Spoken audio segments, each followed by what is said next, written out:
He's better for me than you ever were. I felt a part of me die the moment she said, I'm leaving, Mark. I deserve to be happy. The door didn't slam, it clicked shut softly, almost politely, and that quietness cut deeper than any crash could have. It was like she was slipping away from a life she'd stopped feeling a part of months ago. The first night alone wasn't really a night.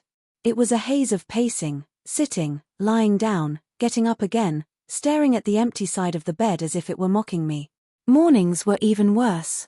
I'd wake expecting her voice, her footsteps, the faint scent of her shampoo. Instead, there was only silence. Heavy, suffocating silence. I would sit on the edge of the bed, rubbing my face, forcing myself to stand, to breathe, to resist calling her. But the truth was undeniable. I missed her in a desperate, terrifying way. By the third day, the house felt haunted not by spirits, but by memories. Every photo frame was a blow. Every item she'd left behind was a sharp reminder that I wasn't enough to keep her here. And the cruelest part? She didn't leave because her love had faded. She left because she had fallen into someone else, her affair partner, a man whose name alone made me sick. On day 5, he texted me. Hope we can all move on like adults. My hands shook reading it. Adults. He'd destroyed my marriage like it was a hobby and expected civility in return. I didn't respond. I couldn't. Rage and heartbreak are lousy companions. By the end of the first week, people began offering advice, well-meaning words that felt hollow. You'll get over this. She wasn't right for you. Time heals. None of it helped. Time hadn't healed a thing. Instead, it stretched each minute into an hour, every hour into a reminder that she chose someone else over me. Then came the night that shifted everything. I got a call from an unknown number. A woman's trembling voice asked, "Is this Mark?" I said yes. "I'm Emily," she whispered. "I'm his wife." My stomach dropped. She was the wife of the man my wife had left me for. She was crying, full, broken sobs, not just small tears. "I'm so sorry," she said. "I didn't know he was seeing your wife too. I only found out after he walked out on me tonight." I sank slowly, gripping the phone like it was the only thing keeping me grounded. "He left you?" I asked quietly. "Why?" "Because she said." Her voice cracked. "I confronted him about the other women, not just your wife." My breath caught. "Other?" She exhaled shakily. "3, that I know of." In that moment, everything inside me shifted. The pain remained, but it lost its weight. It became sobering, clarifying. The next day, she sent me screenshots, messages, plans, all echoing the same lines he'd told my wife. He had lied to multiple women.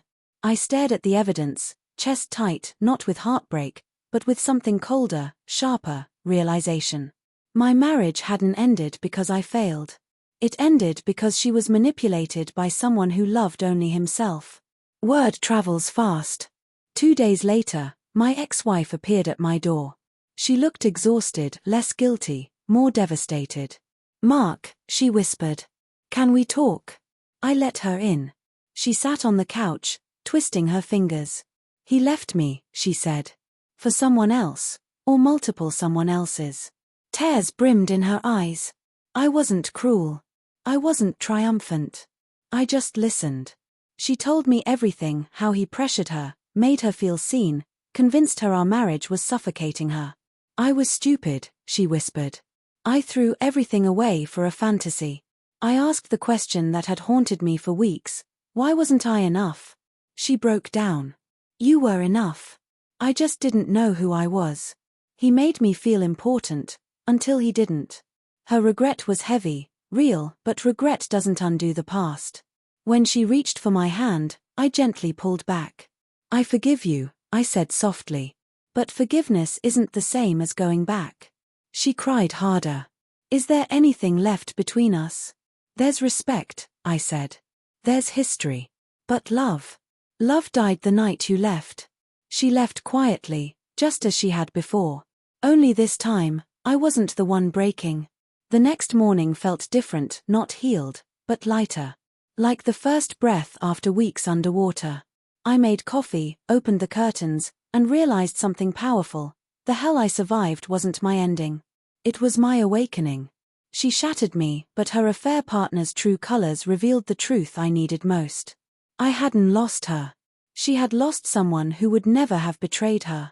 And in the wreckage of everything I thought I wanted, I finally began to find myself.